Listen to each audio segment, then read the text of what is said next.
The following is a presentation of William Patterson University Television, WPTV. Welcome back to the desk. The NBA season has halted at the All-Star break, and we have some All-Stars here to break everything down going on in the NBA. And joining us today, we have Danny, Tristin, Nijee, and Justis.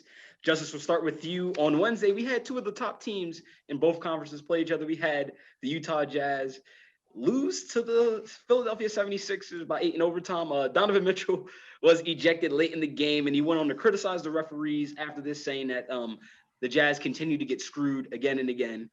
Is he correct, Justis? I'm going to say no. I'd have to disagree with him in this situation. I do agree that in some situations the referees have been making some questionable calls, but if you watch this game down the stretch in the fourth quarter in OT, the 76ers played very good defense on the Jazz, in Donovan Mitchell and Rudy Gobert specifically. And I think that he was frustrated. I think he was frustrated because Ben Simmons was stopping him. You saw late, he wanted a foul. It wasn't a foul. You know, it was just great defense. And I think that it was just a lot of frustration, the fact that the Jazz have been the first seed throughout the whole season, and I don't think they're used to losing. So I think he was just a little emotional there. Yeah, it happens during the games, you know. He said that they continued to get screwed, and I don't know. They have the best record in the NBA, so I don't know how much that's happening, Donovan Mitchell. Nijee, what are your thoughts on this one? At first I was agreeing with him, but then again, all year long, this officiating been like terrible all year long. Martell Hill just got a text for saying and one the other night, so we see this happen throughout the league. So yeah, and one, you get a text for and one. That happens now? Like, I don't know. Danny cut his mic. Yeah, I know, but I know what he was saying. I understand it all the way through. I don't know what happened to his mic, but I know he's complaining because calling somebody a tech on and one, that's crazy. Danny, what are your thoughts on the officiating this year? Oh, man, as a whole, it's wild because that and one was ridiculous. Devin Booker got ejected for no reason, in my honest opinion. And don't get me started with JJ Redick a couple weeks ago. Dude got ejected for passing the ball. Like, what are the refs on? The refs are out of pocket this year. I don't know what's going on. It's absurd. Well, for this specific situation, I feel like Donovan was just frustrated because he got clamped. He really got clamped. Dude, although he got to 30 points, he jacked up 34 shots. See, I can understand the whole frustrated part. And this isn't the first time we've seen anything crazy from the refs. If you want to take a little trip back in NBA history real quick, I'm sure we all remember Rasheed Wallace getting ejected for staring at the ref.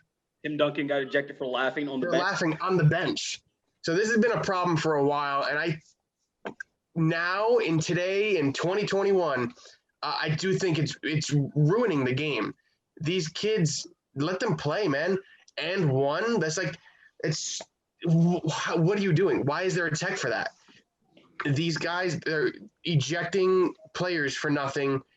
The refs are having, someone may have passed the ball a little aggressively to the ref, but does that deserve to be, thrown out? No, absolutely not. Let them play. This is a contact sport, you know what I mean? This is something that let them get their emotions out. It's not like they're full-blown throwing hands on the court. So this is a problem. There needs to be some kind of reprimanding for the refs. Yeah, look how far the refs have come, from the Malice in the Palace to calling people techs on and ones. But it's absurd. Hopefully the refs get this right. But as we said earlier, the All-Star break is here. Team LeBron and Team Kevin Durant drafted last night. Nijee, I'm not sure if your mic's working, but if your mic is working, what are your thoughts? There you go. What are your thoughts on these teams, and who do you think has the advantage? Obviously, the advantage goes to LeBron. When you got Stephen Curry, Llanos, and Jokic on one team, and then you got LeBron, and you got who the other starter was? I forgot the other starter. Luka. Oh my God! See, I forgot about Luka with all this team, with all LeBron starters. So I take team LeBron. So yeah, that's my position on this. I believe you may have took Team LeBron last year as well. I'm not 100%, but I believe I think I did too. Team LeBron last year as well. And he won, so it was Good luck. He did win. He won by a free throw. Let's not forget, though. Let's not forget. Justin? Yeah, I think that Team LeBron, because he gets to pick first every year, I think that he usually has the advantage. But I'm actually going to go with Team KD this year. In my unbiased opinion, of course. If you look at his team, Kyrie Irving's been balling out this year. Joel Embiid, in my opinion, has been the MVP this year. Kawhi Leonard always balling out. Bradley Beal has had an unbelievable season. But even look at his bench. James Harden is the sixth man. Devin Booker's been balling. Zion Williamson has been extremely consistent. We got some first-time All-Stars, Zach LaVine, Julius Randle. I got Team KD, man. Yeah, Team KD got bucket getters. Nothing but bucket getters. Yeah. All around. Danny? I'm gonna have to agree with Justis. I feel like the teams are actually pretty even. I feel like if KD was actually playing, it'd be like I would definitively go with KD. But I'm gonna take a slight edge with KD's team because, like Justis said, they're so much deeper. The shot making is like outstanding on that team. The versatility is there. And the opposite side, I feel like LeBron's team, although they can get buckets as well, I feel like it's just like clamped up in the lane. Tristin? I'm going to give the edge to Team LeBron for the simple fact that there is no Kevin Durant. That starting lineup is incredible. Giannis, Steph, Joker, Luka, LeBron. What? I will say that Team Durant is a little deeper. I think Team LeBron, again, with that starting lineup, no Kevin Durant, I think LeBron's team is a little more defensive-minded. So I think at the end of the day, regardless of it being an all-star game, defense wins the games, you know? Why you guys always do this to me? It could be the NFL block. You guys always put me in the time, make me make decisions. I don't prep for this, man. That's not my job. Nah, wait, before you go, Samory. What's up? Down to the last shot, I'm taking Damian Lillard to take the last shot. What team Dame Lillard? You got it. I'm not going to disagree with you. You got that. But I'm going to take Team KD. They have multiple former All-Star MVPs. They have the last year's All-Star MVP of Defensive Player of the Year. Now, look, they could build walls for Giannis. You know, Luka's hot and cold sometimes. But, look, just so much. Devin Booker's like the seventh, eighth guy on the bench. That's a problem. That's going to be a problem for whoever has to guard. The last pick was Donovan Mitchell. Yeah, and Donovan Mitchell's on the – well, you know LeBron set him up a lot of the Utah Jazz players right there. They might say that there was no slander there, but no, that was more than slander. That was a violation. There was a little slander there. But let's move on, and let's see what happens after the All-Star break. So many teams are going to go on runs. Usually people go on runs in the second half of the season. So, Danny, let's start with you. What team do you think is going to pick it up and have a hot second half start? Oh, I'm glad you started with me, Samory, because you already know where I'm going with this. The resident Nuggets fan is happy right now because we are on a 4-game win streak. We are the 6th seed in the West. It is so jumbled up right now. So I feel really confident. We are improving defensively, and we are doing this without missing 3 key players in JaMychal Green, Paul Millsap, and Gary Harris. The plus side, the other thing I'm like really happy about is that Jamal Murray is finally playing like Bubble Murray because he's finally playing consistent because for the majority of this half of the season, he's been inconsistent. Yeah, it's nice to see him because I like his layup package. I think he has one of the nicer layup packages in the NBA. So it's good that he's coming back to his form. Tristin, who do you think is going to make a big run in the second half of the season? I'm going to say the Miami Heat. Miami's been injury riddled the whole first half of the season. Bam Adebayo is still day-to-day with a knee injury. Avery Bradley's still out. They just finished coming off a 6-game win streak. They're 7-3 in the last 10 games. I think they're a pretty, at least in my eyes, pretty clear team to say, hey, once they're healthy, watch out. Nijee? Time for me to be very, very, very outlandish, but I'm going with the Knicks.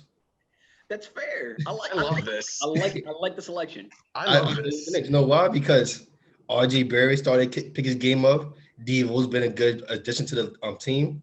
So, and Julie Van is the All-Star. So I see this team maybe moving up one more spot and be the 4th seed. They'll be 5th seed. But right if the season ends right now and they go against Boston, the Knicks is 7. Yes. See, Najee's our hot take guy. I love it. He's below me. He's our hot take guy. I love it. I love this. Justis, who do you have for your second half team? I'm gonna have to agree with Tristin. I'm also gonna go with the Miami Heat. Tristin mentioned the win streak they're on. Tristin mentioned that they have injuries throughout their whole season. The Heat in this win streak also have big wins against the Jazz, the Lakers. I can see them doing the same thing they did last year. Maybe upsetting a couple teams in the East. I don't trust the Bucks or the Sixers. I've been on record saying that all year.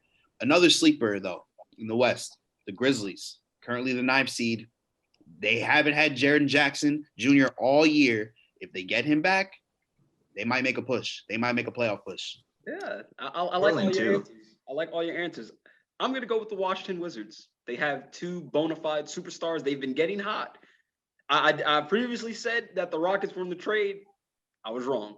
I'll admit it. I was wrong. But because the Rockets are down bad right now. And another team that's down bad is the Chicago Bulls. And Zach LaVine's an all-star. Dude's great. He's progressed in the upward every year since he's got to Chicago and ever since he tore his ACL in Minnesota. But Danny, we'll start with you. If he is traded, one word answer. If he's traded, where do you want to see him? Nuggets. No context. I just want one team. Tristin. Mavericks. Nijee. We'll skip him because he's not because his Wi-Fi is bugging out. Justis. Nets. Oh, all right. No, I'm not gonna let that one fly because that's not gonna happen. Okay. Warriors. I like it. Nijee, are you there? Okay, I'm back now. You hear me now? Yes, sir. Okay, so Zach LaVine, my fault. I would want the Knicks to pick him up, like me and Tristan agreed earlier today, but that's not gonna happen. So I vow to see him go to the Lakers. The Lakers need him because AD been out.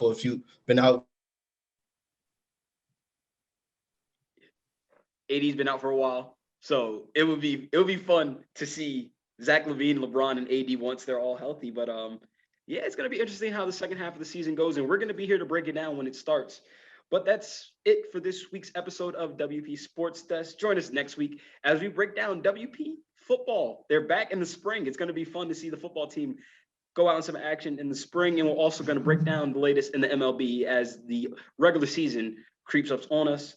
But I'd like to thank all the cast and crew for coming out. And don't forget to follow us at Sports Desk WP on Twitter and Instagram. I'd like to give a special thanks to our studio manager, Al Clarke, and the good people at WP TV. But for Samory Rose, I'll see you guys next week.